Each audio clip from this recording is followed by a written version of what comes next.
नमस्कार, स्वागत है आपका। पहाड़ समाचार देख रहे हैं आप। मैं हूं आपके साथ शफान अंसारी। शुरुआत करें बड़ी खबर के साथ। आज भारतीय जनता पार्टी 42वां स्थापना दिवस मना रही है। आज बीजेपी का 42वां स्थापना दिवस है।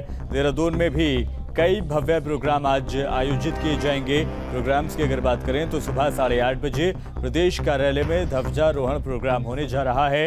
बीजेपी प्रदेश अध्यक्ष और संगठन महामंत्री इस ध्वजारोहण को करेंगे। उसके बाद 9:30 बजे स्थापना दिवस के कार्यक्रम में मुख्यमंत्री भी भाग लेंगे। निजी वेंडिंग पॉइंट पर सुबह 10 बजे पीएम के भाषण को भी सुना जाएगा। देहरादून के बल्लूपुर चौक से घंटा घर तक जुलूस भी भारतीय जनता पार्टी के द्वारा निकाला जाएगा। सुरेंद्र ढसीला हमारे संवाददाता ज्यादा अपडेट के साथ जुड़ गए। सुरेंद्र ढसीला, आज जो प्रोग्राम अभी तक हमें मिले हैं, जो देखा है या जो पढ़ा है, उसके मुताबिक लग रहा है कि भव्य तरीके से आज 42वां स्थापना दिवस बीजेपी उत्तराखंड में भी मनाएगी।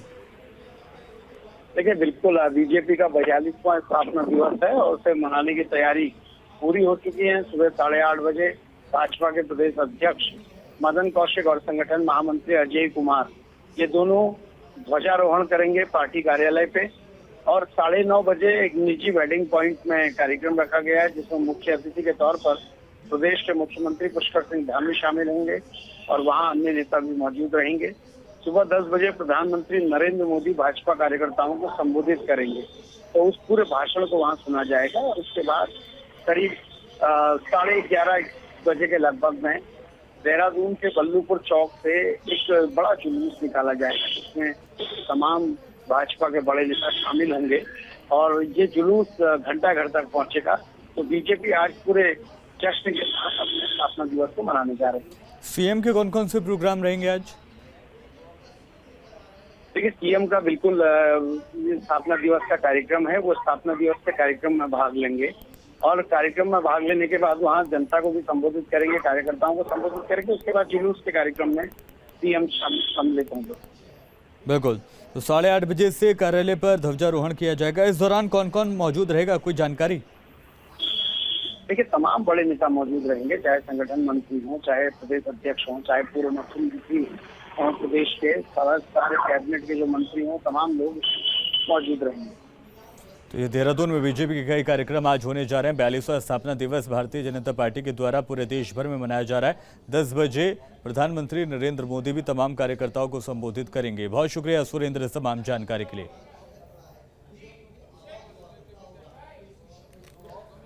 और बढ़ते आगे, दिल्ली में उत्तराखंड के सीएम पुष्कर सिंह धामी ने पीएम मोदी, गृह मंत्री अमित शाह, बीजेपी के राष्ट्रीय अध्यक्ष जेपी नड्डा और रक्षा मंत्री राजनाथ सिंह से मुलाकात की। हम आपको 3 तस्वीरें अब दिखाने जा रहे हैं। सीएम धामी ने सभी से उत्तराखंड के तमाम मुद्दों को लेकर चर्चा की है और राज्य के विकास को लेकर मार्गदर्शन भी लिया है। अमित शाह ने मिलने के लिए सीएम धामी संसद भवन भी पहुंचे थे। सीएम धामी ने सभी नेताओं से मुलाकात को औपचारिक मुलाकात बताया है। तो 3 तस्वीरें हम आपको दिखा रहे हैं। पहली तस्वीर में आप देख सकते हैं जब जेपी नड्डा, जो कि राष्ट्रीय अध्यक्ष हैं बीजेपी के, उनसे मुलाकात कर रहे हैं सीएम। बीच में जो तस्वीर आप देख रहे हैं प्रधानमंत्री नरेंद्र मोदी से जब उन्होंने भेंट की, वो तस्वीर हम आपको दिखा रहे हैं। उसके बाद रक्षा मंत्री राजनाथ सिंह के साथ उन्होंने मुलाकात की है, वो तस्वीर भी हम आपको दिखा रहे हैं।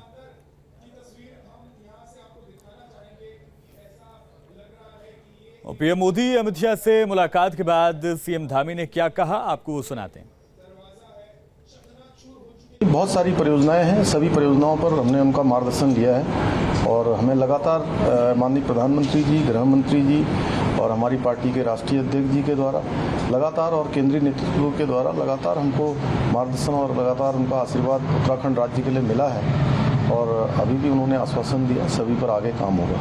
नहीं, अभी नई सरकार बनी है और नई सरकार के आगे बढ़ने के लिए, आगे उत्तराखंड के विकास के लिए तेज गति से जो केंद्र और राज्य का समन्वय है, उन सभी पर उनका मार्गदर्शन दिया।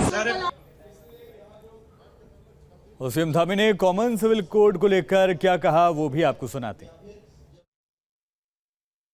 तो हमारे प्रदेश के अंदर एक समान सबके लिए कानून होना चाहिए और उस कानून को लागू करने के लिए हमने यूनिफॉर्म सिविल कोड के बारे में पहले अपनी कैबिनेट में फैसला ले लिया है, उसका नोट तैयार कर लिया है। जल्दी हम कमेटी बनाएंगे और कमेटी पूरा ड्राफ्ट बनाएगी और हम उसको लागू करेंगे। इसी प्रकार से जो हमने अन्य संकल्प भी लिए हैं उत्तराखंड को आगे बढ़ाने के लिए, माननीय प्रधानमंत्री नरेंद्र मोदी जी के नेतृत्व में, उन सभी को हम एक एक करके आगे बढ़ाएंगे। और केंद्रीय वित्त मंत्रालय ने पूंजीगत निवेश के लिए राज्यों को वित्तीय सहायता की योजना देती है। केंद्र ने उत्तराखंड के लिए 527 करोड़ रुपए की स्वीकृति दी है, जिसमें से 365 करोड़ रुपए पहले ही अवमुक्त कर दी गई थी। बाकी 162 करोड़ अभी अवमुक्त कर दी गई है। वहीं सीएम धामी ने वित्तीय सहायता के लिए पीएम मोदी और वित्त मंत्री निर्मला सीतारमण का आभार व्यक्त किया।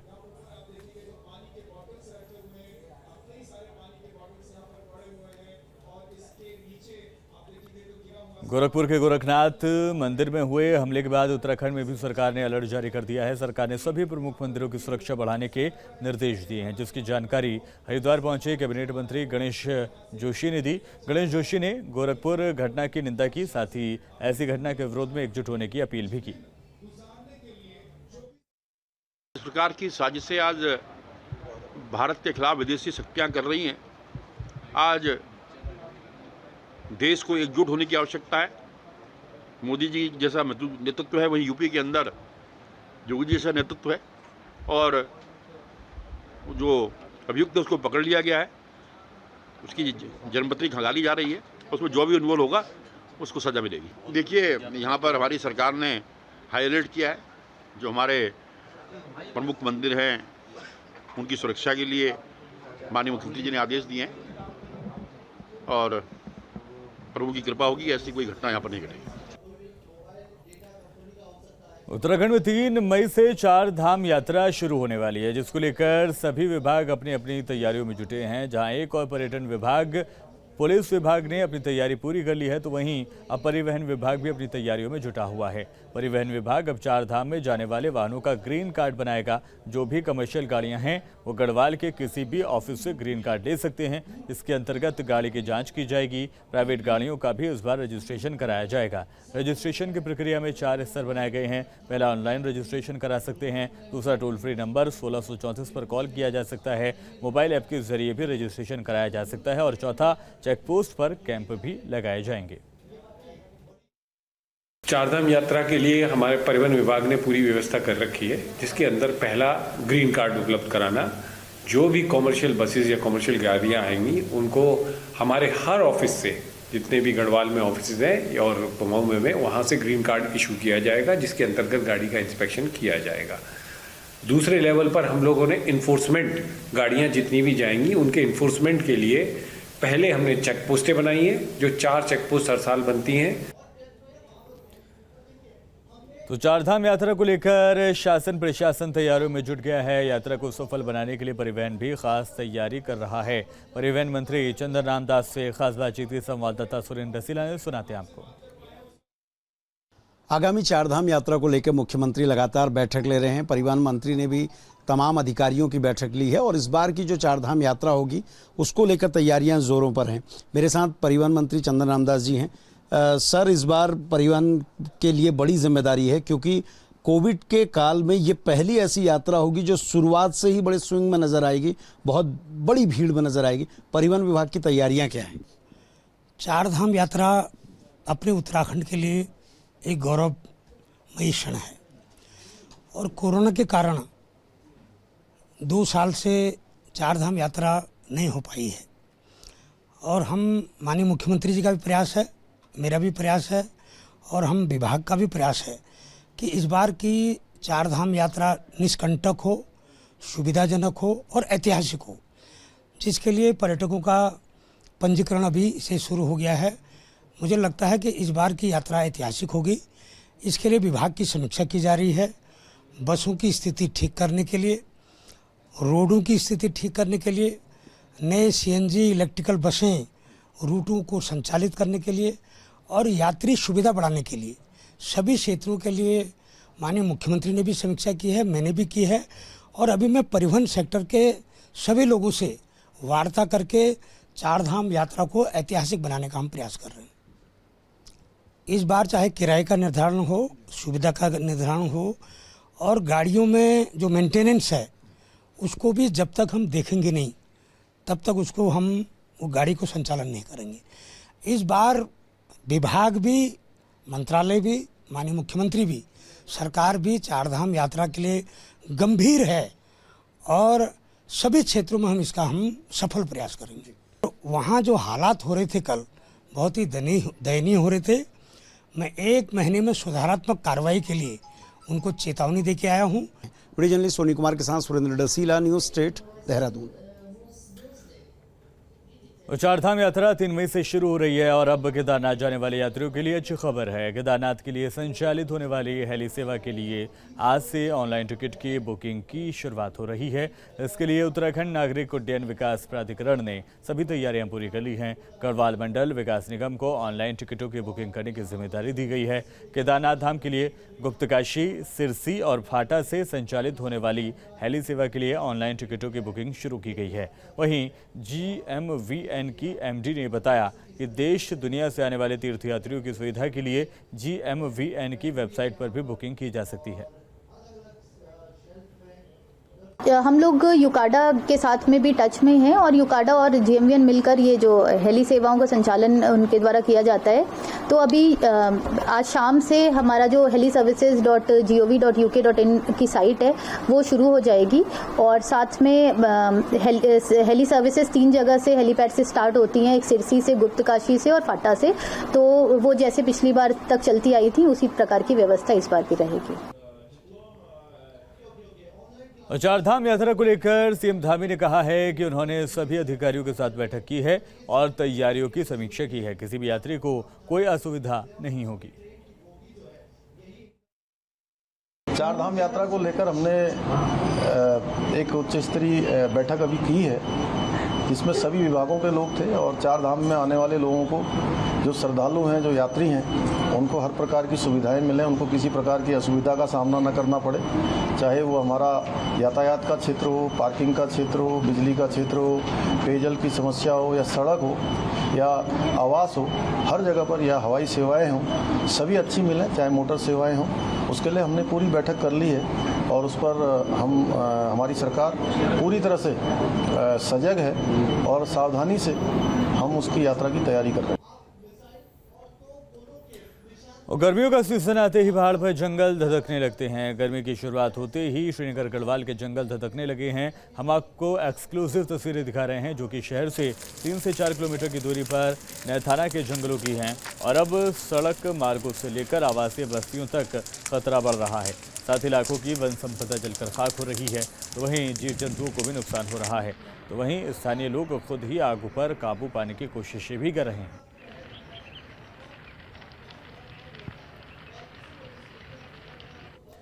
और गर्मी के मौसम में जंगलों में लगने वाली आग को लेकर शासन प्रशासन एकदम अलर्ट है। सीएम धामी देहरादून में इसे लेकर कैबिनेट बैठक भी ले चुके हैं। तो अब फॉरेस्ट डिपार्टमेंट के प्रमुख वन संरक्षक विनोद सिंघल ने वन विभाग के अधिकारियों को निर्देश भी दिए हैं कि जंगलों की आग रोकने को लेकर तुरंत कार्रवाई की जाए। जिन क्षेत्रों में आग लग रही है उन क्षेत्रों में आग बुझाने के सभी जरूरी प्रयास किए जाएं।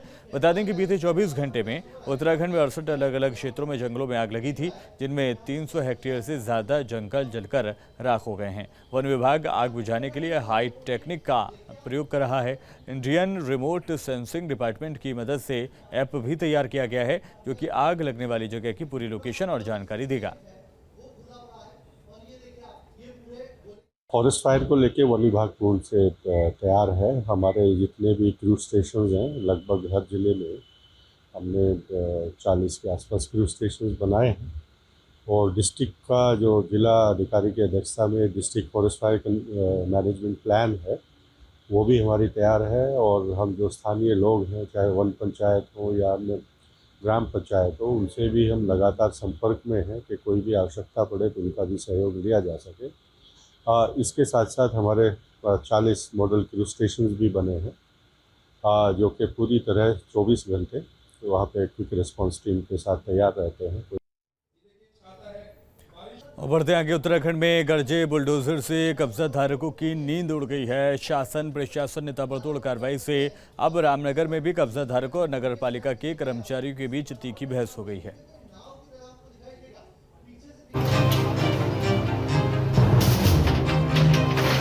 उत्तराखंड में अवैध कब्जों के खिलाफ एक्शन तेज। हल्द्वानी के बाद रामनगर में गरजा बुलडोजर के डर से पहाड़ पर मचा हड़कंप। उत्तराखंड में अवैध कब्जा अतिक्रमण के खिलाफ एक्शन जोरों पर है। यूपी के बाद अब पहाड़ पर भी बुलडोजर जोर जोर से गरजने लगा है। हल्द्वानी के बाद रामनगर में प्रशासन ने अतिक्रमण के खिलाफ बड़ा अभियान चलाया।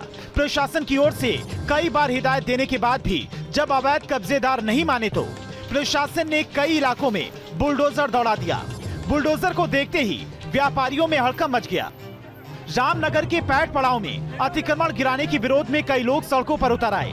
नगर पालिका के अधिकारी कर्मचारियों से उनकी तीखी बहस हो गई। काफी देर तक विवाद चलता रहा। लोग अतिक्रमण हटाने का विरोध करते रहे, लेकिन बुलडोजर ने किसी की एक न सुनी और अवैध कब्जों को ध्वस्त कर दिया। रामनगर सब डिवीजन में विशेष तौर पर नगर पालिका क्षेत्र में पॉलिथीन और अतिक्रमण के विरुद्ध नियमित रूप से पालिका और प्रशासन द्वारा अभियान चलाया जा रहा है। आज इसी क्रम में रानीखेत रोड पर और पैठ पड़ाव क्षेत्र, यहाँ पर ये शिकायत प्राप्त हो रही थी कि कई हार्डवेयर और वेल्डिंग व्यवसायों द्वारा सड़क को घेर के जो है कार्य किया जा रहा है। उनके विरुद्ध अतिक्रमणकारियों के विरुद्ध कार्रवाई करी गई।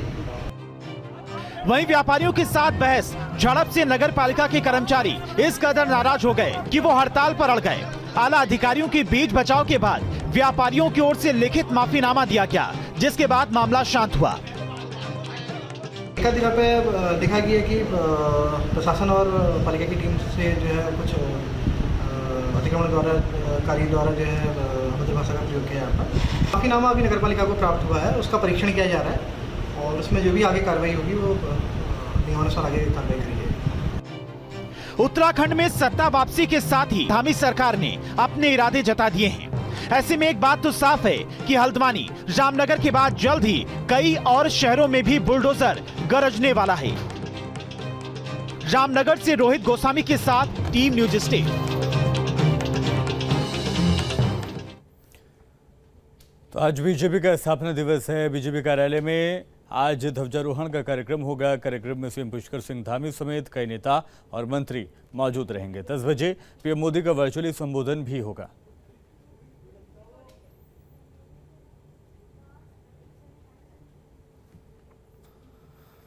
और देहरादून नगर निगम ने अब उन लोगों पर सख्ती दिखाना शुरू कर दिया है जिन्होंने अपना हाउस टैक्स जमा नहीं कराया है। बीते वित्तीय वर्ष में नगर निगम का टैक्स जमा का लक्ष्य 50 करोड़ था, लेकिन वित्तीय वर्ष में सिर्फ 37 करोड़ ही टैक्स जमा हुआ है। ऐसे में अब नगर निगम ने फैसला लिया है कि जिन लोगों ने टैक्स नहीं जमा किया है वो अब 12% जुर्माने के साथ टैक्स भरेंगे। हालांकि 1 अप्रैल से टैक्स की वेबसाइट डाउन होने की वजह से करदाताओं को टैक्स जमा करने और करदाताओं को बहुत दिक्कतों का सामना भी करना पड़ा था।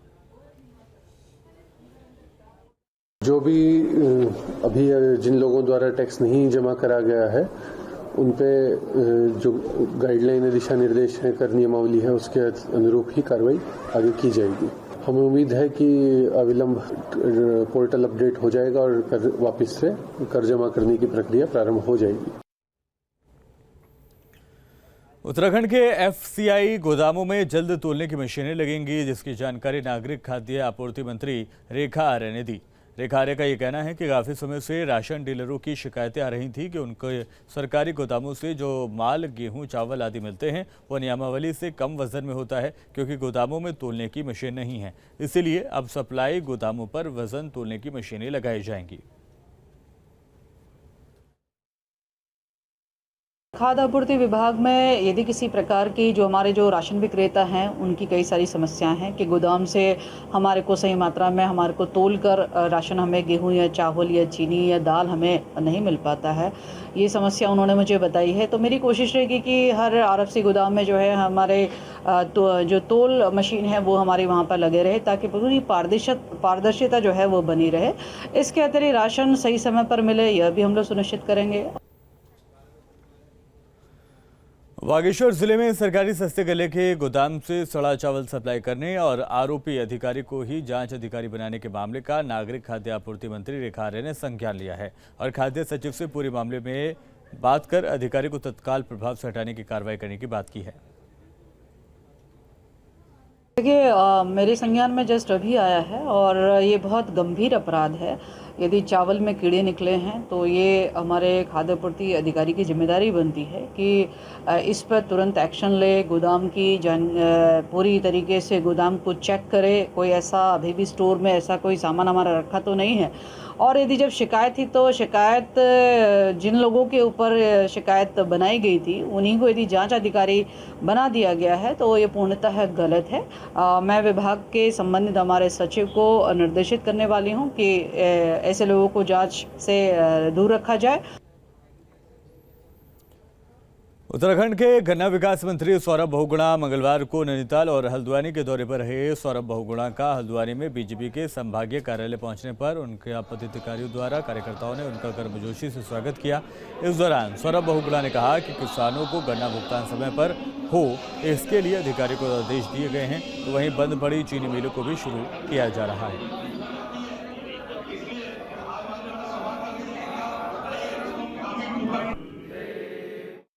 मैंने समस्त चीनी मिलों के समीक्षा बैठक करी थी और उसमें जितनी भी मैंने आपको जैसे बताया 360-70 करोड़ के आसपास का टोटल बैलेंस निकल रहा है अभी, और हमने उनको आदेशित किया है अधिकारियों को कि 45 दिन के अंदर अंदर इनका सारा पेमेंट करना चाहिए। हमारे यहाँ पहाड़ों में पशुपालन और मत्स्य विभाग, दो ऐसे विभाग हैं जो काफ़ी अच्छा काम कर रहे हैं।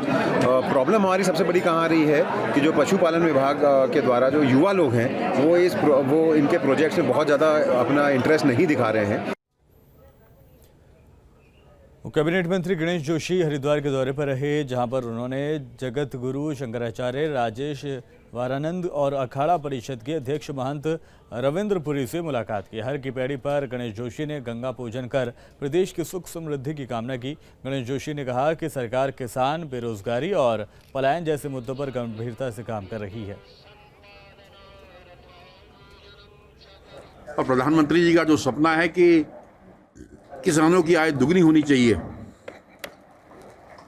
2025 तक हम किसानों की आय को दुगनी करेंगे, ये हमारा संकल्प है। हम कृषि के माध्यम से ऐसे अवसर पैदा करेंगे, क्योंकि अब तो जैविक खेती के माध्यम से हम एक साल में 4 फसलें उगा सकते हैं। तो जब उसको वहीं जो है काम करने का मौका मिलेगा, उत्पाद का सही लाभ मिलेगा, तो पलायन भी रुकेगा। हमने संकल्प किया है कि 2030 एंड तक उस शरण धाम को हम पूरा करेंगे, क्योंकि प्रधानमंत्री मोदी जी की परिकल्पना और मेरा ड्रीम प्रोजेक्ट है। और बाहर समाचार में अभी के लिए इतना ही।